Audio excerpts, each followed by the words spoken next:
small penises in this world. Most men have small. Listen, I don't know if men know this. I think I'm not done. I'm not done. Men need to hear this. Most of y'all, listen, what camera am I looking? Most of y'all have small.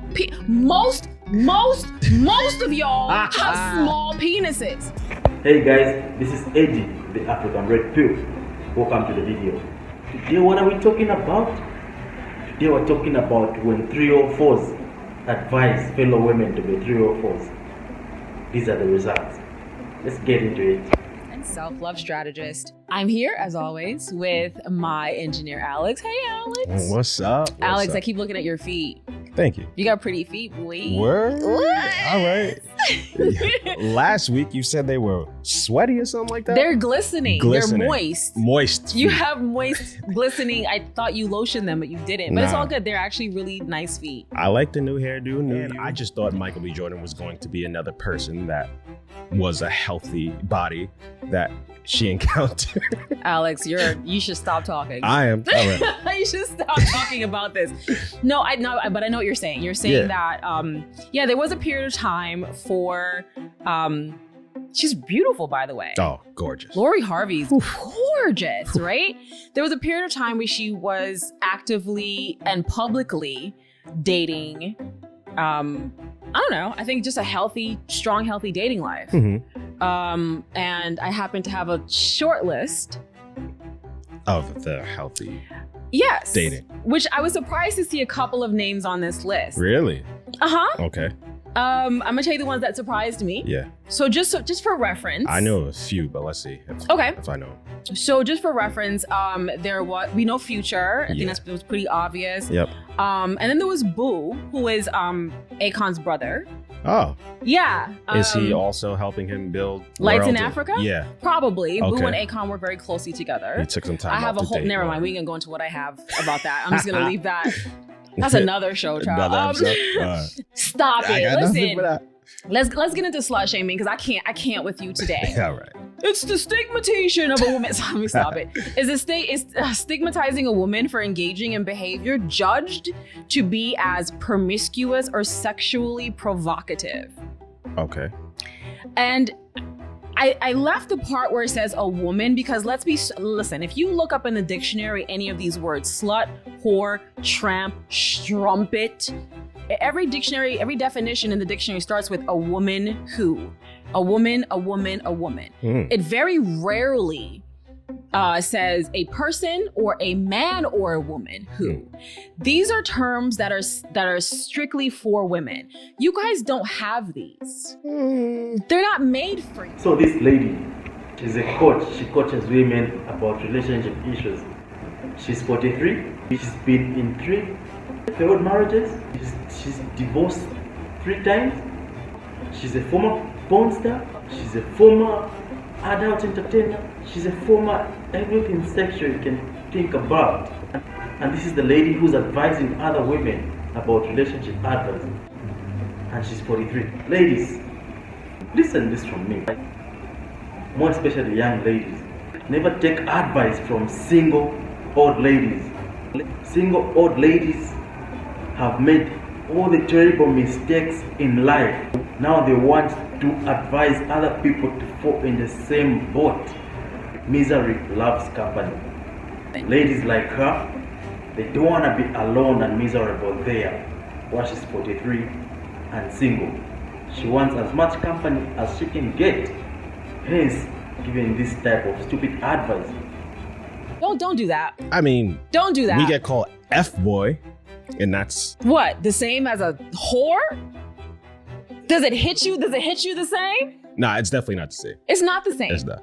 And the whole world doesn't do this to you, and you're not judged by it, and then you're having your life ruined by it, your work ruined by it, that's all. Your personal relationships ruined by it. It's not the same. You guys don't have the whole world judging and telling you what to do with your body. We literally have the government telling us what to do with our bodies. The government. Yeah. Somebody somewhere right now is changing a law that tells us what we need to do with our bodies, when and how we can get birth control, when and how we should even be able to get abortions, or even just care, even just care. And then also when and how we should have sex and not have sex. The problem with slut shaming is this. Slut shaming is born in the insecurities of men, and your insecurities are born in your penises and your wallet size. Because honestly, and I'm gonna be super frank here, I never heard a big dick man with not just big dick energy, not just BDE, but a man who's well endowed. I've never seen a well endowed man call a woman a whore. Okay. It's always the men who can't handle a sexually advanced woman in the bedroom. So how does she know that most men have got small babies? Huh? How does she know? I guess that comes from experience, from loads of dicks she's experienced, man. Anyway, she's a former pista, so it's understandable. But damn it, what the heck? Listen, man. There are double standards which benefit men, of which are few compared to those which benefit women. Yeah, so there are double standards which benefit men, and the double standards which benefit women. And one of those which doesn't benefit women is slut shaming. Slut shaming actually is done more by women than it is done by men. So what are you saying about that? Check out this double standard. A guy who has slept with a lot of women is attracted by a lot of women, and other guys want to be him. It's just how it is. Women want to be with a guy who's wanted by a lot of other women and who other men want to be. That's just how it is. Yeah, it's just that double standard, and we can't do anything about it. And reality is sexist. Just like if you go to VIP clubs, women will enter the club for free, but men will have to pay. So that's a double standard which benefits women. So, yeah, so slut shaming. If you're a slut as a woman, it reduces your value. There's nothing you can do about it. If you're a guy who fucks a lot, reality speaking, or realistically speaking, it increases your own value. As long as you don't get sick. Oh yeah, it is how it is. What does Rollo Tomasi have to say about this topic? Let me give you a snippet. His explanation made sense, and compare it to what this run-through lady is saying. Yeah, she is beautiful, give her that. But she's run through. Yeah, she's emotionally damaged. She's a mess. She's a wreck. No wonder she's been in 3 failed relationships. Yeah, a lot of them must get it. In adult, this is from Slut Shaming in Adolescence. I don't know if you guys can see this. All right, here we go. This is the abstract here. This is from a research. The only reason I pulled this as research is because I wanted to make sure that I had the actual definition, so that we can actually begin from a point of balance. Let's just say slut shaming is defined as the stigmatization of an individual based on his or her. Okay, this is the abstract. His or her appearance, sexual availability, and actual or perceived sexual behavior. That is the definition. Okay, this is from this abstract. This is from, by the way, it's the National Library of Medicine. Okay, so I can only go with what I can only trust the science, right? The present study questions the impact of this form of sexism in virtual spaces on girls and interrogates the interaction between the values that girls integrate through their life experiences, especially in family sphere, which is important later on, and slut shaming victimization. Okay. I'm going to just go down to the introduction here because this gets into the actual definition. Slut shaming is defined as the stigmatization of an individual based on his or her appearance, sexual availability, and actual or perceived sexual behavior, and is primarily aimed at women and girls. Why? Why would that be? Especially if we're supposed to be thinking of things in terms of gender parity, right? She even gets upset about this. Well, why do we apply this just towards women? Well, we don't actually. Okay. This stigmatization is reflected in social and relational sanctions such as rumors, ostracism, or insults such as slut and fag. The slut-shaming behavior can take place on social networks or be exercised via instant messages or SMS. The internet and new technologies have made it possible to massively extend the scope of this phenomenon. Okay, so now that is the definition, the scientific textbook definition of what slut-shaming actually is. Is calling a girl a pick-me girl, is that slut-shaming? Now people say, well, that seems very, does it not start from the same, impetus, right? Does it not start from the same desire to disqualify a woman from the sexual marketplace? Now, whenever I talk about slut-shaming, I talked about this with Myron Fresh. What is the most damaging thing a woman can say about another woman? She should not be considered a candidate for your parental investment. That's essentially what slut-shaming is. That's essentially what calling anyone a slut is this attempt to disqualify them from the sexual marketplace. The same thing as before, like I was saying before, you call a guy an FAG, right?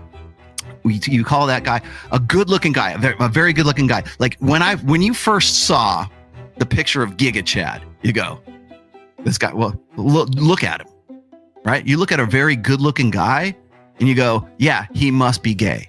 That's all. It's the first thing out of a guy's mouth is, yeah, he's a really good-looking dude, but he's got to be gay. Like Henry Cavill, for example, is not gay. But I've heard so many people say, yeah, well, he doesn't have a wife. He's not dating anybody. It's probably because he's gay, right?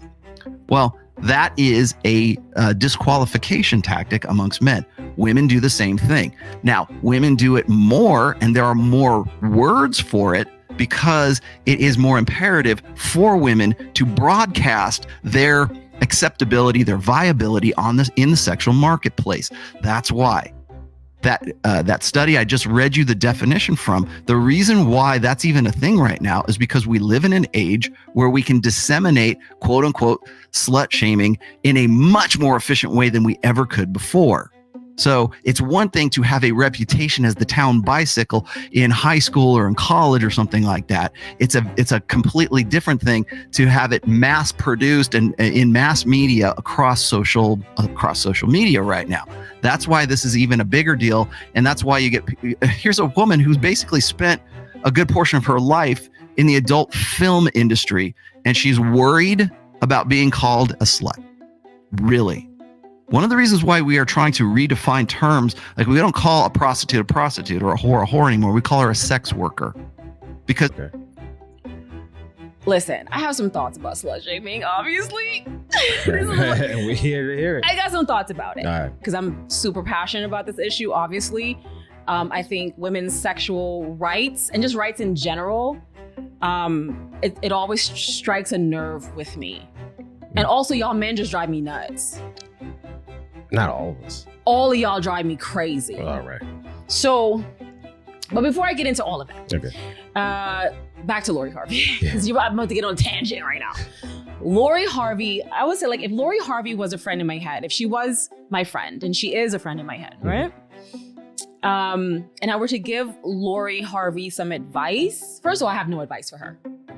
I have zero advice for Lori Harvey. Really? Yes! I think Lori Harvey is probably the first person that I've talked about on the show that I have no advice for. Okay. Because I feel like... To be frank, only 3 or 4 use that term as big dick energy.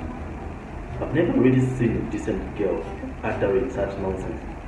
It's only those girls or women who've experienced a lot of dick who use such types of terminologies. There's no 2 ways about it. This lady is a whore. She's a 3 or 4. And she has no advice for Lori Harvey because it's probably maybe Lori has got more 3 or 4 game than her. Or they're practically made the same. They're on the same level or something like that. That's why she's got no advice for her, because what is she gonna teach her that she already doesn't know? Just look at her life. So Lori Harvey did everything right. Lori Harvey kissed a bunch of frogs. And it's not her fault that none of them were good enough. That's their fault. Wow. Okay. If you were a big enough man in more ways than one, you might have been able to keep her. But you weren't good enough. You weren't big enough. You weren't man enough. You weren't something enough for her based on her standards, most likely. Wow. And she moved on. And by kissing a bunch of frogs, does she mean that she experienced all those babies? Huh? You're crediting her for sleeping around? There's no trial and error for women, unfortunately. If you make mistakes, there are consequences. Lori Harvey might not experience the consequences now, but they're definitely coming. Or maybe she's an exception. She won't have to face those consequences. Then lucky for her. But if somebody gets to replicate her behavior, you can't say those people won't suffer consequences for their behavior. Everything has got consequences. So, be careful how you move around in this world. Consequences. Actions have got consequences. There's no two ways about it. And we can't stigmatize women moving on. Y'all want us to settle for less so bad. But when a woman doesn't settle for less and she knows when to zip and zap and dip and dive, you're like, oh, she's a slut because you're not good enough for her. Now she belongs to the streets. And it's always the men with 17 kids talking about you belong to the streets. Bro, you are the streets. You are the dirty, nasty, rat infested. You're a rat carrying a pizza on a subway in New York, nigga. You are the streets. But because you're not enough for her, and then she ends up with Michael B. Jordan. It's a good one. Who is a beautiful man inside and out, I'm sure. And obviously he can hold her attention. This is what I always say. It's not the first. Remember when Ray J was like, I hit it first. Like, it ain't cute to be the first. That's not the cute one. It's the last. Who's good enough to be the last? The first is easy. I'm experimenting, bro. Of course you were the first. I don't know what I'm doing. You don't know. It's fine. But if I'm an experienced woman who has done my sexual due diligence, who has dated and kissed all the frogs, and then you are the prince and you get to be the last one, you're the one who lets me see that I don't want any of that, and I'm gonna stay right here. Like you're it.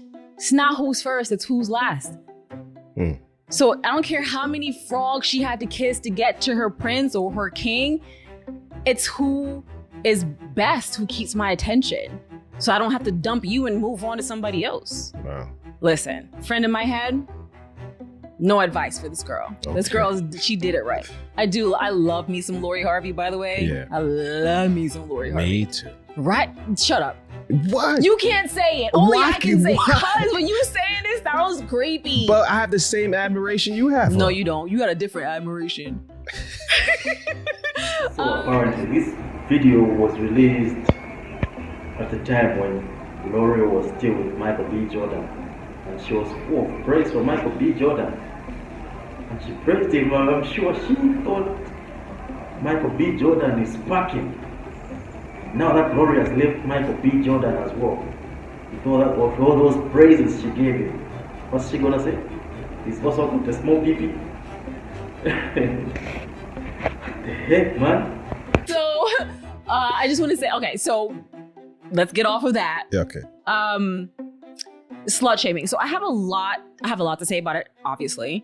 I have a lot of experience with it. And my earliest experience with slut shaming actually comes from my mother. From the time I was, I think, like 11 or so. Okay. Because slut shaming a lot of times has nothing to do with sex. It didn't have anything to do with my sex. I was 11. Sometimes it comes from other people's hangups about sex and their experiences with it, their bad experiences, their own slut shaming histories. And I learned from a very early age. The first time I was called a whore, I was just 11 years old playing with boys, playing jacks with boys on the playground. Wow. That's all I had to do, was be a girl in a circle of boys playing jacks on the playground. So that was a fire. Let's not waste time with this 3 or 4. All I'm gonna say is, ladies, as usual, be careful. As usual, like I say, like I always say, be careful where you get advice from. This lady might be looking not beautiful, she's black, looking clean, whatever, elegant, But this is a former porn star. How can you get advice from a former porn star? Really? The only thing she's going to advise you to be is to be a 304. A 304 means a whore. That's the only advice a former porn star is going to give you. And you're out there taking advice from such people. She's experienced maybe hundreds, if not thousands of men. And you know how it is, scientifically proven. This is something that is scientifically proven. The more sexual partners a woman has, the more emotionally damaged she becomes. She can't bear bond anymore. So that lady, literally, she doesn't have any cell in her to bear bond with any man. No wonder she's experienced 3 failed marriages, because she's experienced a lot of dicks. So she can't bear bond anymore.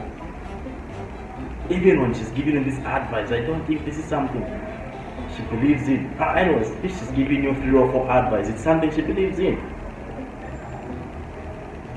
So, ladies, if you don't want to find out how it is when you're in your 30s or something, when you're in your 30s and single, don't take advice from such people. It will only cost you. You'll be single just like her. But maybe you'll be more miserable than her. She's like 43 and she's still beautiful. Look at that. Not many 43-year-olds can say they are that beautiful. But I don't even know if she's beautiful. Maybe it's the makeup and the stuff. But not many 43-year-olds look like that. And you, lady who's watching her, you might not be as good looking as she is. And then you take such shitty advice. It will just cost you in the long run. Just be decent. Be as a lady should be.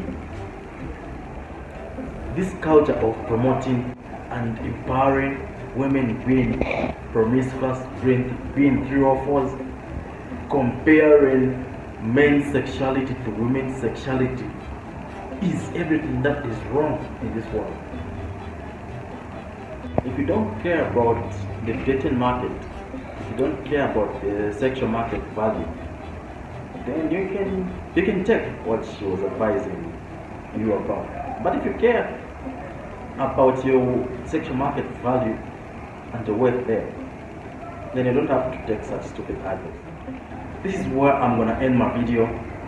Hit like, comment on this topic, subscribe to help with the growth of my channel. See you in the next video. Peace.